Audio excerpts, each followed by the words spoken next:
Hello everyone, स्वागत है आपका एजुकेशन गैलेक्सी पॉइंट में। और आज हम लोग देख रहे हैं मगध।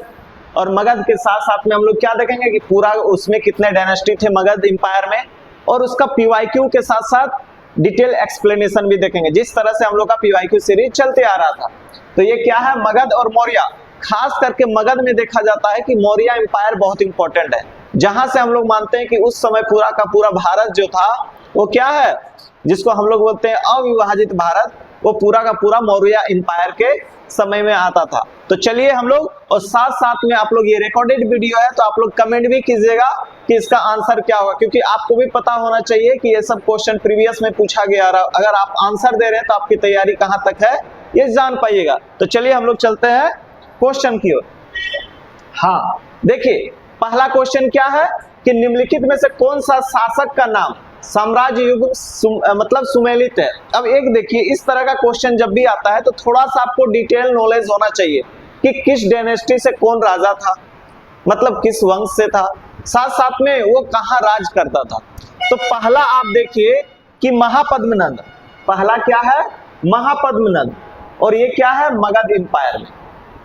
तो जब आप महापद्मनंद को देख रहे हैं तो ये मगध एम्पायर में, तो हाँ मगध का ही पार्ट था, क्योंकि उस समय बंगाल जो हम लोग देख रहे हैं वो मगध का ही पार्ट था।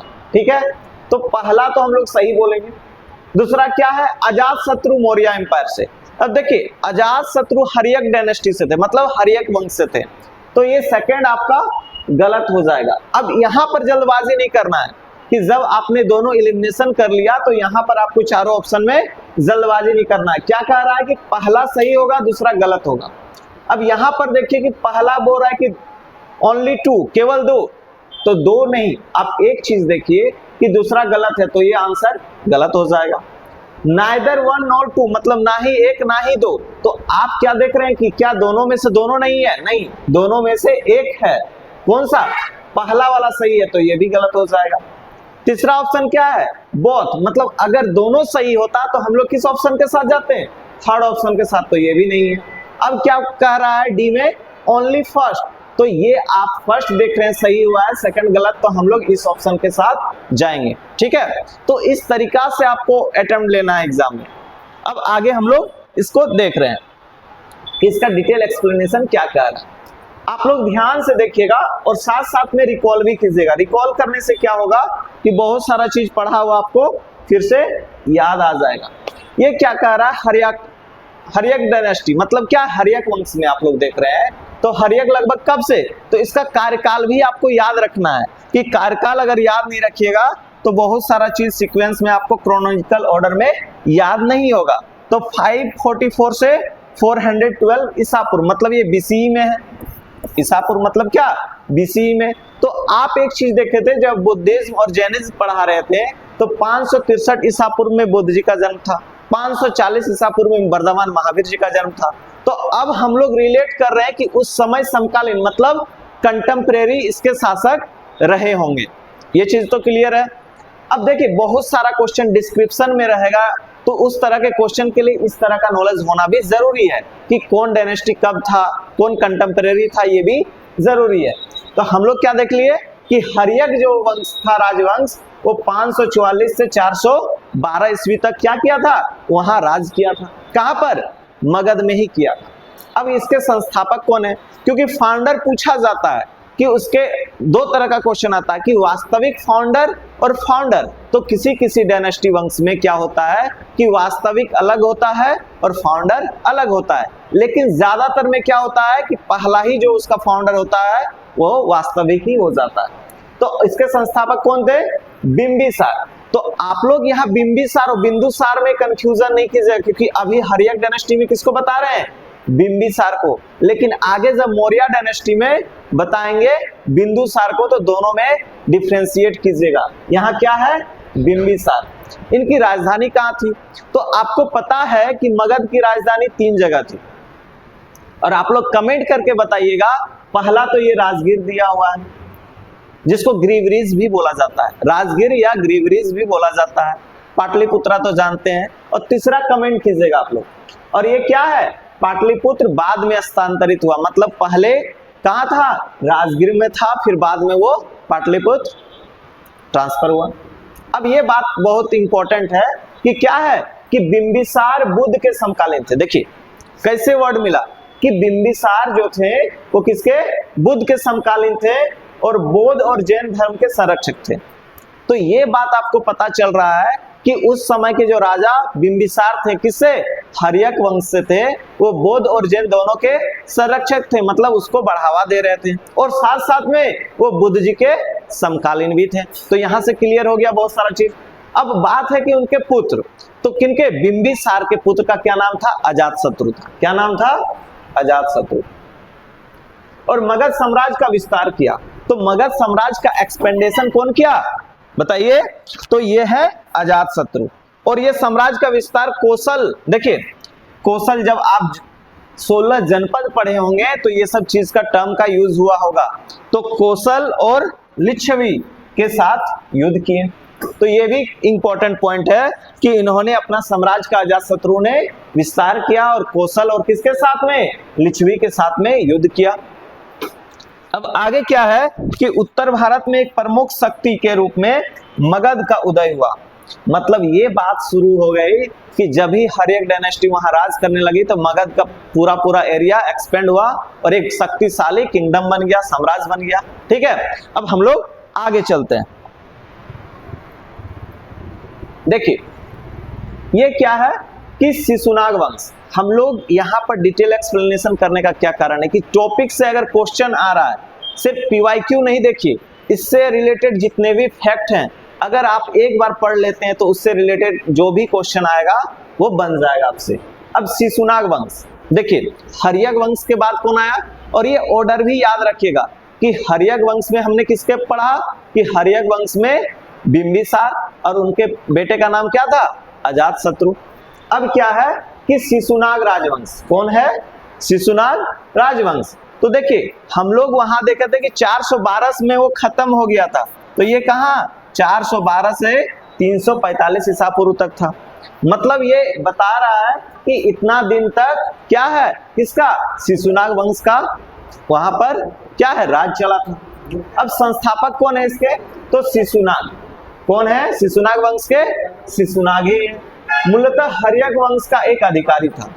ये क्या कह रहा है कि हर्यक वंश जो है उसका एक क्या है, एक अधिकारी है। मतलब वो अधिकारी था, बाद में वो राजा बन गया। राजधानी, तो प्रारंभ में तो राजगीर था, कहां था, राजगृह, ठीक है। बाद में पाटलिपुत्र इसको स्थानांतरित कर दिया गया। अब हर्यक का जब शासन खत्म हो गया तो मगध और सुदृढ़ हो गया कि हर्यक के बाद कौन आया, शिशुनाग वंश। इस राजवंश का एक शासक था कौन, कालाशोक। आप बौद्ध संगति याद कीजिए कि बौद्ध की संगति कहां कहां होती, किसने किया था, तो कालाशोक जो है द्वितीय बौद्ध संगति में इसका आयोजन किए थे, कौन, कालाशोक। और वो किस वंश से थे, तो ये शिशुनाग वंश या नाग वंश से थे। ठीक है, अब देखिए नाग वंश झारखंड में भी है, उस क्रॉनिकल ऑर्डर को नहीं देखिएगा, ये क्या है, पूरा का पूरा मगध का बात हो रहा है। अब आगे हम लोग इसका देखते हैं। देखिए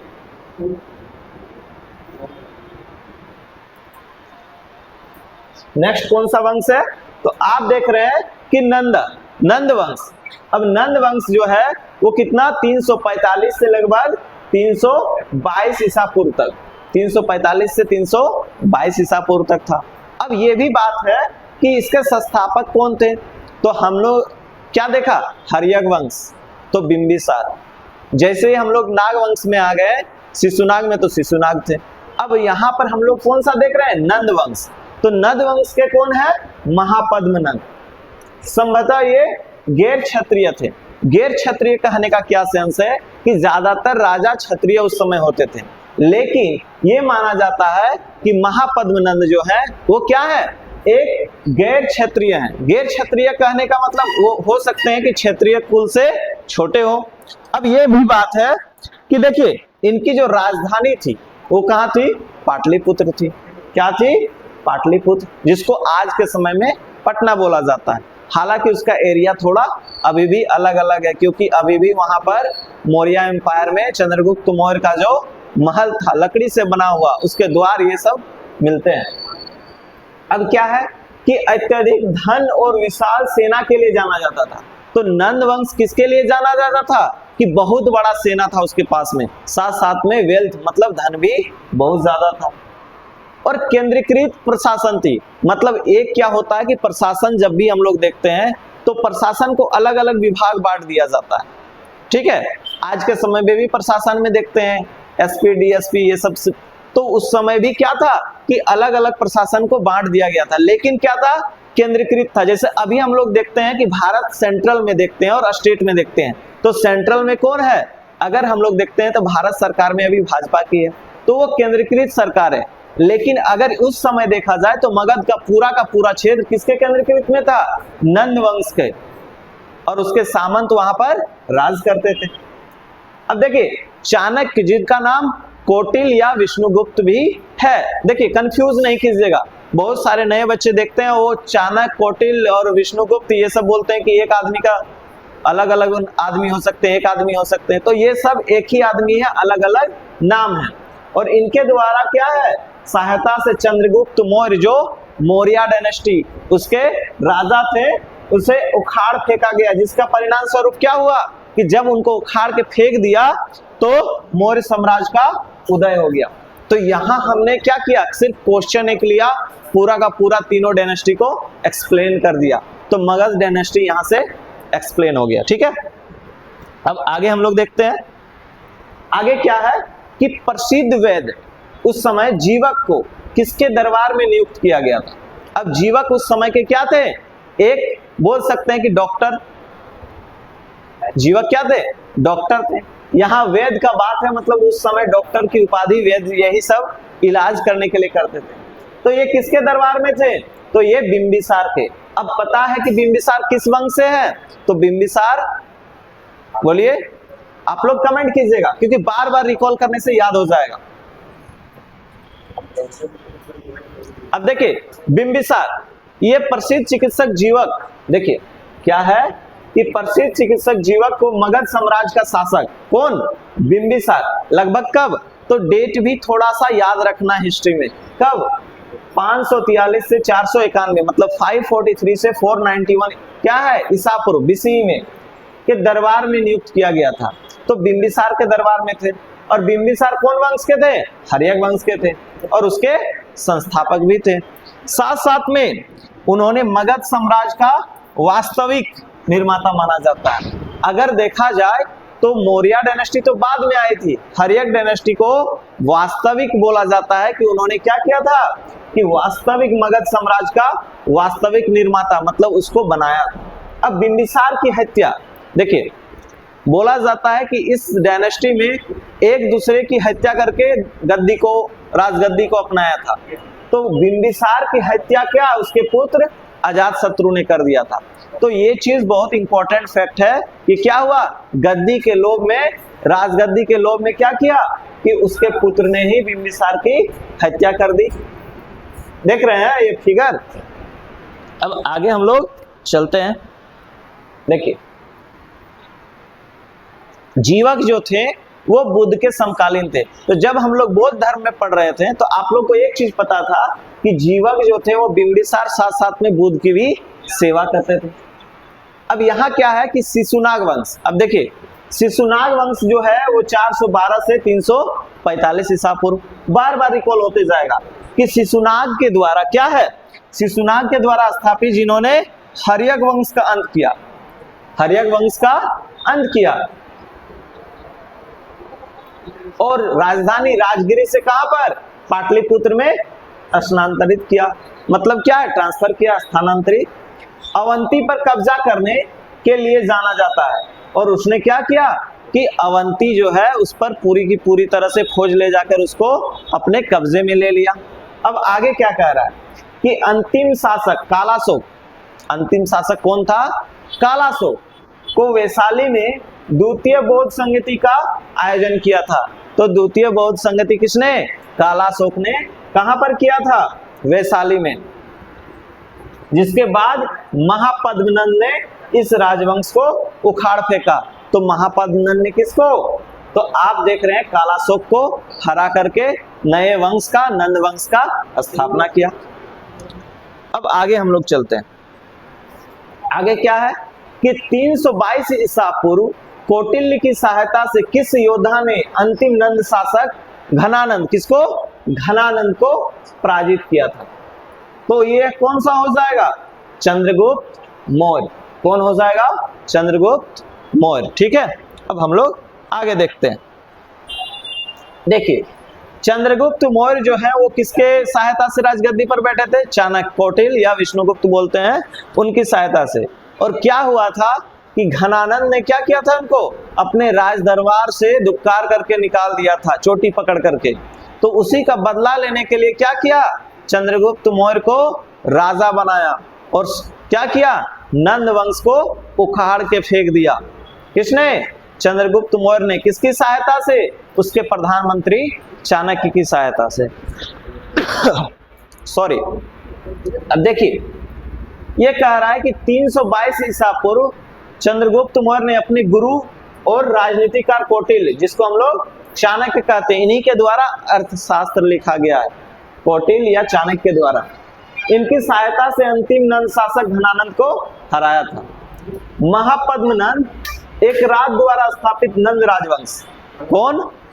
नंद राजवंश 345 से 321 ईस्वी पूर्व घनानंद के अधीन अपने चरम पर पहुंच गया था। मतलब क्या कह रहा है कि महापद्म नंद जो द्वारा स्थापित नंद वंश जो था वो घनानंद के समय उसके अधीन में वो क्या हुआ कि चरम पर, मतलब एक्सट्रीम पर पहुंच गया था वो, बहुत ज्यादा। तो चंद्रगुप्त मौर्य द्वारा उखाड़ फेंक दिया गया। किसको?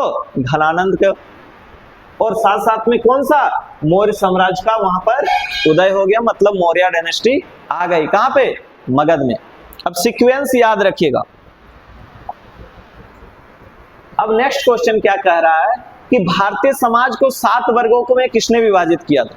तो देखिए, भारतीय समाज जो है वो कितने भागों में बटा हुआ था? ये 7 भागों में। इससे कौन था? तो आप देखिएगा कि मेगास्थनीज जो क्या था? सेल्यूकस निकोटर का राजदूत था, जो किसके दरबार में आया था? चंद्रगुप्त मौर्य के दरबार में आया था। ठीक है, किसके दरबार में? चंद्रगुप्त मौर्य के दरबार में। अब आगे हम लोग देख रहे हैं, मेगास्थनीज एक यूनानी राजदूत था। क्या था? यूनानी, जो सेल्यूकस निकेटर का क्या था? राजदूत था। तो सेल्यूकस निकेटर किसका राजदूत था? आप लोग बता सकते हैं? तो ये था अलेक्जेंडर, जिसको हम लोग क्या बोलते हैं हिंदी में? अलेक्जेंडर को हिंदी में क्या बोलते हैं? बताइएगा आप लोग कमेंट में। चंद्रगुप्त मौर्य के दरबार में आया था। अब क्या है कि अपनी पुस्तिका, तो इंडिका को कौन लिखा था? ये भी एक क्वेश्चन, मेगास्थनीज। और उसमें क्या विवरण दिया था कि इसमें 7 पार्ट में बटा हुआ है। ठीक है, उसने भारतीय समाज को विस्तृत क्या है? बांटा गया। कितने? 7 पार्टों में। मेगास्थनीज के अनुसार समाज 7 वर्गों में था विभाजित। अब कौन कौन सा वर्ग था, इससे भी क्वेश्चन आ सकता है। तो पहला है दार्शनिक, फिलोसफर थे। दूसरा कौन था? किसान। और तीसरा पशुपालन करने वाला। और कारीगर, आर्टिजन, सैनिक, निरीक्षक और परामर्शदाता। तो परामर्शदाता कौन होता था? जो राजा को राजपाट चलाने में सहायता करता था। तो ये सब सभी इसके ऑप्शन है, और ये सब भी आप लोग को क्या करना है? डिटेल एक्सप्लेनेशन के साथ देखना है, क्योंकि एक एक पॉइंट आपके लिए जरूरी है। देखिए, उसके अनुसार मौर्य साम्राज्य का एक अति विकसित जासूस तंत्र था। अब ये बात कह रहा है कि मौर्य साम्राज्य जो था उसमें जासूसी तंत्र बहुत ज्यादा विकसित था। ठीक है, और ये कह रहा है स्ट्रेम्बो की पुस्तक जियोग्राफी का। अब यहाँ पर देखिए कितना मेन फैक्ट है। स्ट्रेम्बो की कौन सी पुस्तक? जियोग्राफिका में प्राचीन विश्व का क्या है? विस्तृत भूगोल मिलता है, मतलब भूगोल के बारे में, ज्योग्राफी के बारे में नॉलेज मिलता है। तो ज्योग्राफी का उसी से बना हुआ है। किसमें? स्ट्रेम्बो का। अब इसमें बोल रहा है कि भारत की भौगोलिक स्थिति, जनजीवन और साथ साथ में परंपरा, तो पूरा का पूरा किस तरह से भारत का भौगोलिक स्थिति, कहाँ पर नदी, पहाड़, जंगल, ये सब सभी चीजों को बताया। साथ साथ में वहां के जनजीवन कैसा था, किस तरह समाज था, किस तरह बटा हुआ लोग कैसा था, राजा कैसा था, ये सब के बारे में जानकारी देता है। और वहां किस तरह की परंपरा, रिचुअल या बोल सकते हैं बहुत सारे क्या है, जो संस्कृति में चले आते हैं, त्योहार बोल सकते हैं, ये सब सभी के बारे में। प्लिनी की पुस्तक जो नेचुरल हिस्ट्री, देखिए प्लिनी की कौन है, नेचुरल हिस्ट्री, और स्ट्रैबो की ज्योग्राफी का। इसमें भारत में व्यापार, वनस्पति, जीव जंतु और उत्पादों का उल्लेख मिलता है।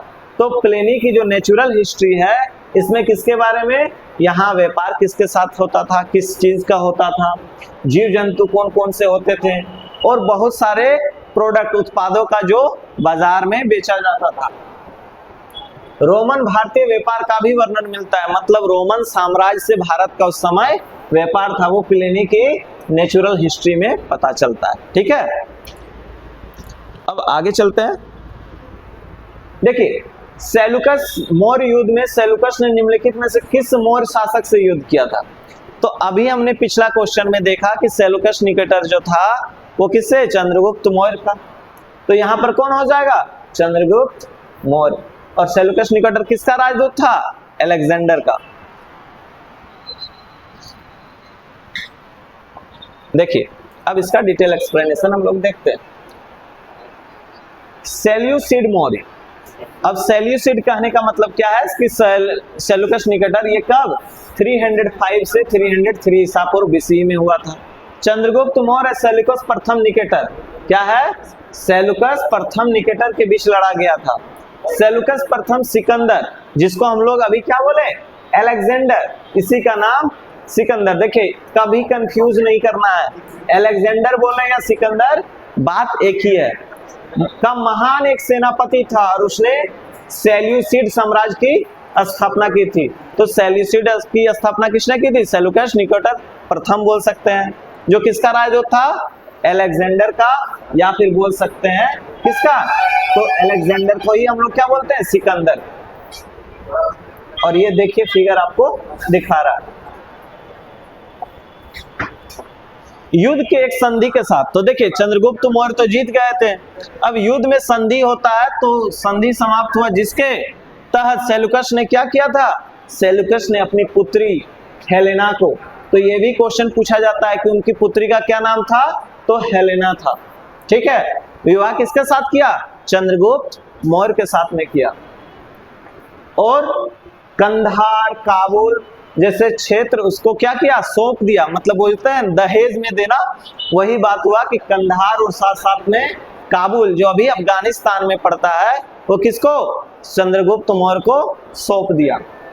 बदले में सेल्यूकस को 500 युद्ध हाथी मिले। अब देखिए सेल्यूकस निकेटर तो हार गया था,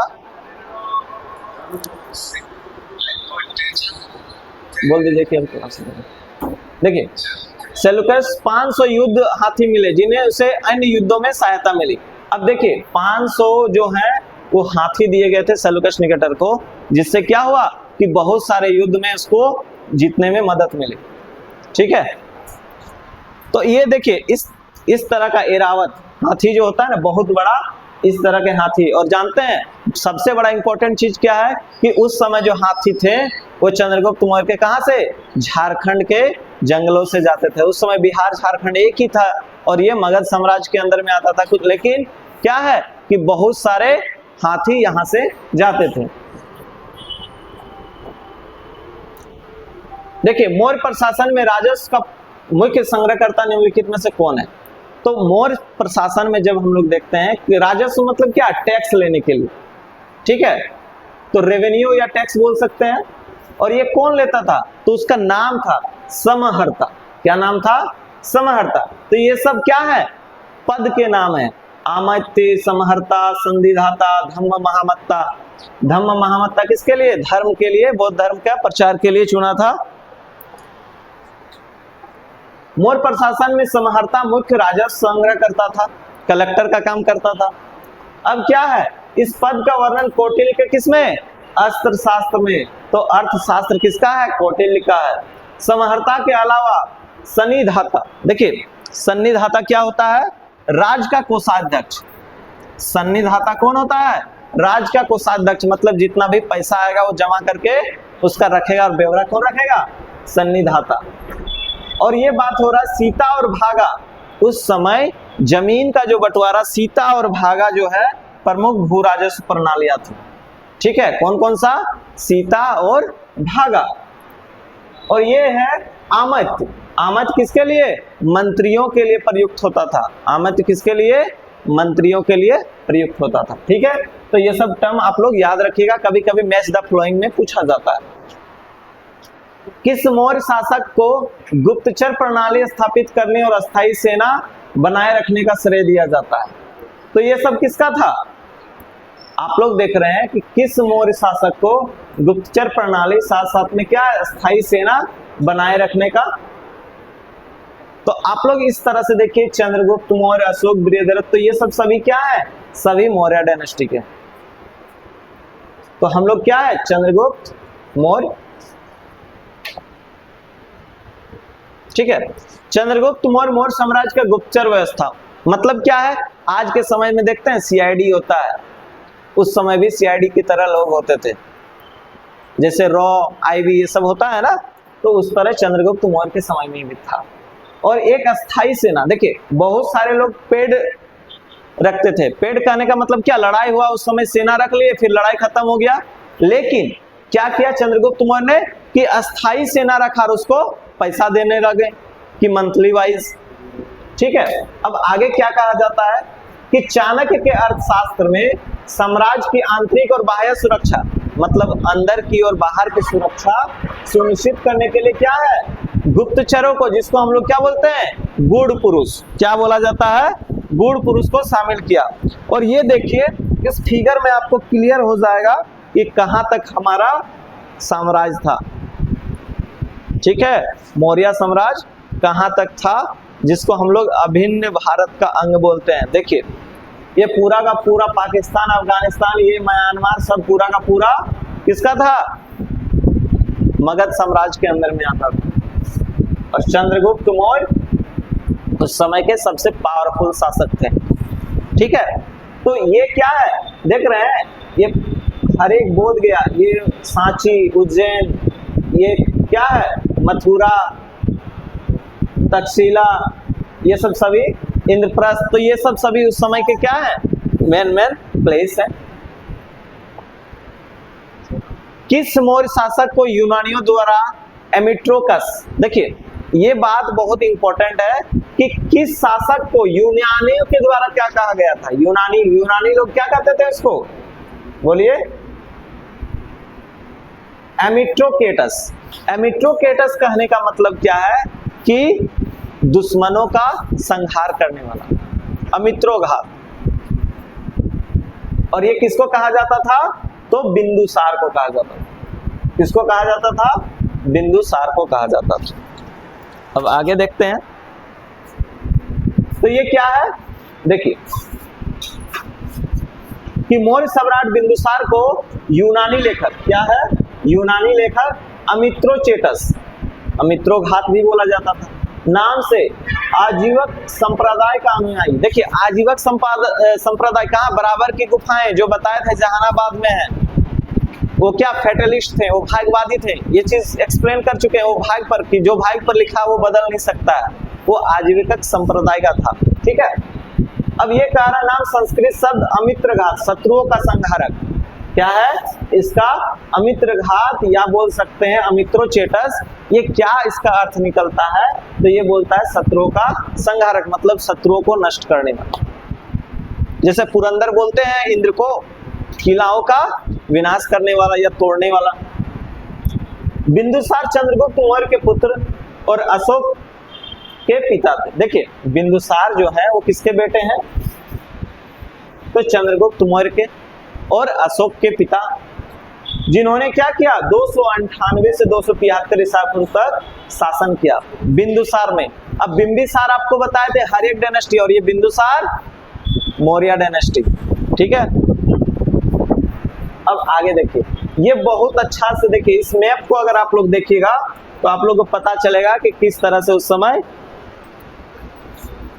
मौर्य डायनेस्टी। देखिए यहां पर आप लोग देख रहे हैं कि इंडो ग्रीक किंगडम ये सब दिख रहा है, सिंध रिवर ये दिख रहा है ना, परिस्थाना प्रतिहार जिसको बोलते हैं, सातवाहना एम्पायर, अमरावती, ये सब है चोला एम्पायर, पांड्या। तो ये सब पार्ट बटा हुआ था जहां जहां एम्पायर कौन कौन सा था। सुंगा डायनेस्टी के बारे में दिया गया है, ठीक है। ये पाटलिपुत्रा, साकेत, उज्जैन, शिमला, ये सब जगह का आप लोग एक बार मैप में अच्छा से देख लीजिए कि कहाँ चोलास था, कहाँ पांड्या था, कहाँ चेराज था। ये सब क्योंकि पूछा जाता है कि दक्षिण भारत में, नॉर्थ भारत में कौन समय में कौन राज करता था, ये सब क्वेश्चन जनरली आता है, ठीक है। डेमाकस, और डेमाकस के साथ साथ में कौन है, डायनोसियस, जैसे यूनानी राजदूत उसके दरबार में थे, ठीक है। बिंदुसार जो है उनके क्या है, डेमेकस और डायनोसियस। अब बिंदुसार ने सीरिया के सेल्यूसिड एंटीओकस प्रथम से, अब ये क्वेश्चन पूछा गया है, प्रीवियस का क्वेश्चन है कि बिंदुसार ने सीरिया के जो नरेश थे या सेल्यूसिड शासक कौन, एंटीओकस प्रथम से क्या मांगा था, मदिरा मतलब वाइन और सूखे अंजीर और एक दार्शनिक, और उस युग में राजनयिक संबंधों को दर्शाता है। तो मदिरा सूखा अंजीर दिया था लेकिन दार्शनिक नहीं भेजा था। क्यों? क्योंकि वो सोचा कि दार्शनिक भेजेंगे तो मेरा पूरा का पूरा भेद खुल जाएगा। तो इस तरह से अगर पूछा जाए कि बिंदुसार के सीरिया के नरेश ने क्या क्या भेजा था, तो क्या है, मदिरा, सूखे अंजीर और दार्शनिक, ठीक है। तो चलिए आज के साथ इस क्वेश्चन को आप लोग आंसर कमेंट पर कीजिएगा, और आज के साथ यही लेक्चर खत्म होता है। तो आप लोग को एक बार क्वेश्चन पढ़ते हैं, फिर आप लोग कलिंग युद्ध के बाद कौन मौर्य शासक धम्म नीति सर्वाधिक घनिष्ठता से संबंधित है। तो आप जानते हैं कलिंग का युद्ध कब हुआ था, तो आपको डेट भी पता होना चाहिए, 261 BCE। और ये क्या है, 8 years of coronation of Ashok, मतलब अशोक के 8 साल के बाद जब उसका क्या हुआ था, राजमुकुट पहनाया गया था, राजा बनाया गया था उसका। तो आप लोग को इसका आंसर तो पता ही चल गया। तो चलिए मिलते हैं कल इसी समय और इसी टॉपिक के साथ में आगे के क्वेश्चन के लिए। तो जय हिंद, जय भारत, थैंक यू।